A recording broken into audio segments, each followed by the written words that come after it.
ರಾಜಕೀಯ ಶಕ್ತಿ ಬರಬೇಕು ಅಂತಂತಂದ್ರೆ ನಾವೆಲ್ಲ ಒಗ್ಗಟ್ಟಾಗಿರ್ಬೇಕು. ಒಗ್ಗಟ್ಟಲ್ಲೇ ಬಲ ಇರುವಂಥದ್ದು. ಹಿಂದುಳಿದ ವರ್ಗದವರೆಲ್ಲರೂ ಕೂಡ ಒಗ್ಗಟ್ಟಾಗಿದ್ರೆ ಮಾತ್ರ ನಾವು ರಾಜಕೀಯ ಶಕ್ತಿ ಪಡ್ಕೊಳಕ್ಕಾಗತ್ತೆ.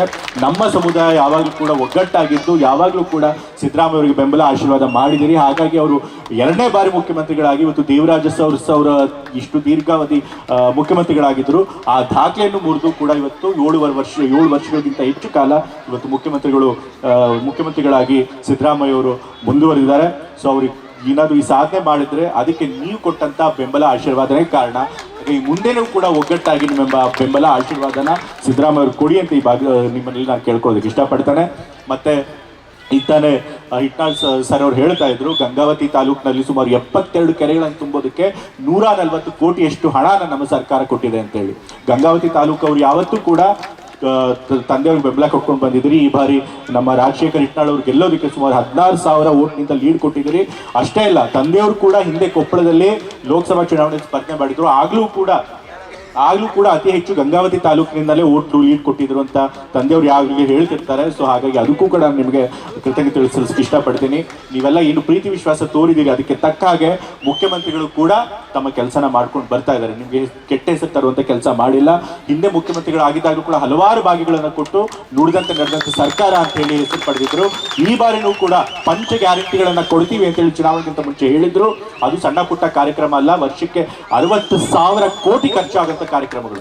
ಆದರೆ ನಮ್ಮ ಸಿದ್ದರಾಮಯ್ಯ ಅವರು, ನಮ್ಮ ಸರ್ಕಾರ ಅಧಿಕಾರಕ್ಕೆ ಬಂದಂಥ ಒಂದೇ ವರ್ಷದಲ್ಲಿ ಅಷ್ಟು ಗ್ಯಾರಂಟಿಗಳನ್ನು ಅನುಷ್ಠಾನಕ್ಕೆ ತಂದು ಬಹುಶಃ ದೇಶದಲ್ಲಿ ಯಾವ ಸರ್ಕಾರನೂ ಮಾಡಿದಂಥ ಸಾಧನೆಗಳನ್ನು ಮಾಡಿದ್ದಾರೆ.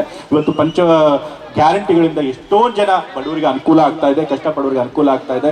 ಅದರೊಳಗೂ ಮಹಿಳೆಗಳು ಬಹಳಷ್ಟು ಜನ ಇದ್ದೀರಿ. ನಿಮಗೆಲ್ಲ ಇವತ್ತು ದೂರದಿಂದ ಇವತ್ತು ಜಾತ್ರೆಗೆ ಬರೋದಕ್ಕೆ ಶಕ್ತಿ ಕಾರ್ಯಕ್ರಮ ಕೂಡ ಹೆಲ್ಪ್ ಆಗಿದೆ. ಇವತ್ತು ವಿದ್ಯುತ್ ಸ್ವಲ್ಪ ಫ್ರೀಯಾಗಿ ಉಚಿತವಾಗಿ ಸಿಗ್ತಾ ಇದೆ. ಹೇಳ್ತಾ ಇದ್ರು ರಾಜಶೇಖರ್ ಅವರು, 90% ಜನ ಇಲ್ಲಿ ಯಾರು ವಿದ್ಯುತ್ ಬಿಲ್ ಕಟ್ತಾ ಇಲ್ಲ, ಎಲ್ಲರಿಗೂ ಕೂಡ ಉಚಿತವಾಗಿ ವಿದ್ಯುತ್ ಸಿಗ್ತಾ ಇದೆ ಅಂತ ಹೇಳಿ. 10 kg ಅಕ್ಕಿ ಉಚಿತವಾಗಿ ಸಿಗ್ತಾ ಇದೆ. ಸೊ ಇಷ್ಟು 2,000 ರೂಪಾಯಿ ಗೃಹಲಕ್ಷ್ಮಿ ಕಾರ್ಯಕ್ರಮದಲ್ಲಿ ನಾವು ಮಹಿಳೆಯರಿಗೆ ಯಜಮಾನಿಗಳಿಗೆ ತಲುಪಿಸ್ತಾ ಇದ್ದೀವಿ. ಸೊ ಹಾಗಾಗಿ ಇವತ್ತು ಇಷ್ಟೆಲ್ಲ ಬೆಲೆ ಏರಿಕೆ ಇದ್ರೂ ಕೂಡ ಕುಟುಂಬಗಳು ಕರ್ನಾಟಕದಲ್ಲಿ ಸ್ವಲ್ಪ ಅದು ನೆಮ್ಮದಿಯಿಂದ ನಿರಾಳತೆಯಿಂದ ಬದುಕಕ್ಕೆ ಸಾಧ್ಯ ಆಗಿದ್ರೆ ಅದು ನಮ್ಮ ಸರ್ಕಾರ ಸಿದ್ದರಾಮಯ್ಯ ಕೊಟ್ಟಂತ ಗ್ಯಾರಂಟಿ ಕಾರ್ಯಕ್ರಮಗಳಿಂದ. ಸೊ ಹಾಗಾಗಿ ನಮ್ಮ ಸರ್ಕಾರನೂ ಕೂಡ ಬಡವರಿಗೆ, ನಿರ್ಗತಿಕರಿಗೆ, ಸಮಾಜದಲ್ಲಿ ಕಟ್ಟಕಡವರು ಯಾರಿರ್ತಾರೆ ಅವ್ರಿಗೆಲ್ಲರಿಗೂ ಸಹಾಯ ಮಾಡುವಂತಹ ಕೆಲಸಗಳನ್ನ ನಾವು ಮಾಡ್ತಾ ಇದ್ದೀವಿ. ಜೊತೆಗೆ ನಮ್ಮ ಸರ್ಕಾರ ಯಾವತ್ತು ಸಿದ್ದರಾಮಯ್ಯ ಅವರು ಸಾಮಾಜಿಕ ನ್ಯಾಯದಲ್ಲಿ ನಂಬಿಕೆ ಇಟ್ಕೊಂಡಿರು. ಯಾರು ಸಮಾಜದಲ್ಲಿ ಅತಿ ಹಿಂದುಳಿದಿರ್ತಾರೆ, ಅದು ದಲಿತರು ಇರಬಹುದು, ಹಿಂದುಳಿದ ವರ್ಗದವರು ಇರ್ಬೋದು, ಅಲ್ಪಸಂಖ್ಯಾತರು ಇರ್ಬೋದು, ಮಹಿಳೆಯರು ಇರ್ಬೋದು, ರೈತರು ಇರ್ಬೋದು, ಕಾರ್ಮಿಕರು ಇರ್ಬೋದು, ಅವ್ರಿಗೆ ಆದ್ಯತೆ ಕೊಟ್ಟು ಅವ್ರಿಗೆ ಕಾರ್ಯಕ್ರಮಗಳನ್ನು ರೂಪಿಸೋದ್ರ ಮೂಲಕ ಅವ್ರಿಗೆ ಶಕ್ತಿ ತುಂಬಿದ್ರೆ ಮಾತ್ರ ಸಮಾಜ ಉದ್ಧಾರ ಆಗುತ್ತೆ ಅಂತ ನಂಬಿಕೆ ಇರೋರು. ಸೊ ಅದೇ ಒಂದು ಸಿದ್ಧಾಂತ ಅಡಿಯಲ್ಲಿ ಅವರು ಕೂಡ ಕೆಲಸ ಮಾಡ್ಕೊಂಡು ಸರ್ಕಾರ ಕಾರ್ಯಕ್ರಮಗಳು ಕೊಟ್ಕೊಂಡು ಬರ್ತಾ ಇದ್ದಾರೆ. ಸೊ ಹಾಗಾಗಿ ನೀವೇನು ಪ್ರೀತಿ ವಿಶ್ವಾಸ ತೋರಿಸಿದ್ದೀರಿ ಅದಕ್ಕೆ ತಕ್ಕ ಹಾಗೆ ಸಿದ್ದರಾಮಯ್ಯ ಕೂಡ ಕೆಲಸ ಮಾಡಿದ್ದಾರೆ. ಹಾಗಾಗಿ ನೀವು ಅವ್ರಿಗೆ ಏನು ಬೆಂಬಲ ಕೊಟ್ಟಿದ್ದಾರೆ ಅದನ್ನು ಮುಂದುವರಿಸ್ಕೊಂಡು ಹೋಗಿ ಅಂತ ಕೇಳ್ಕೊಳ್ತಾ ಇದ್ದೀನಿ. ನಾನು ಇವತ್ತು ಗಂಗಾವತಿ ತಾಲೂಕಿಗೆ ಮೊದಲನೇ ಬಾರಿ ಬಂದಿದ್ದೀನಿ.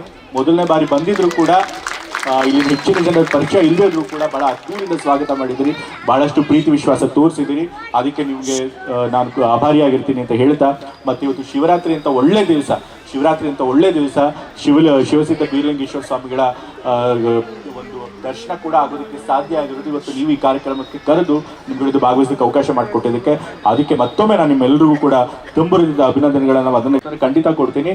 ನನ್ನ MLC ಗ್ರಾಂಟಿಂದ 10 ಲಕ್ಷ ರೂಪಾಯಿಗಳನ್ನು ಸಮುದಾಯ ಭವನ ಅಥವಾ ಬೇರೆ ಯಾವುದೇ ಕಾಮಗಾರಿಗೆ ಹಾಕಬೇಕು ಅಂತ ಹೇಳ್ತಾರೆ. Thank you.